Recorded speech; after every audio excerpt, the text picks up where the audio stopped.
ஸ்ரீ வள்ளி ஸ்ரீ தெய்வானை சமேத சுப்பிரமணியர் திருக்கோயில், அருள்மிகு ஸ்ரீ மகா மஞ்சளாறு மாரியம்மன் கோயில்.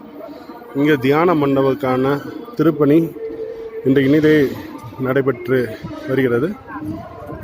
மதுரையிலிருந்து architect mister Karthik, structural engineer அவர்களுடைய மேற்பார்வையில் அவர்களுடைய டிசைனிங்கில் அவருடைய அறிவுரைப்படி. சார் வணக்கம் சார், குரு அட்வைக்கர்.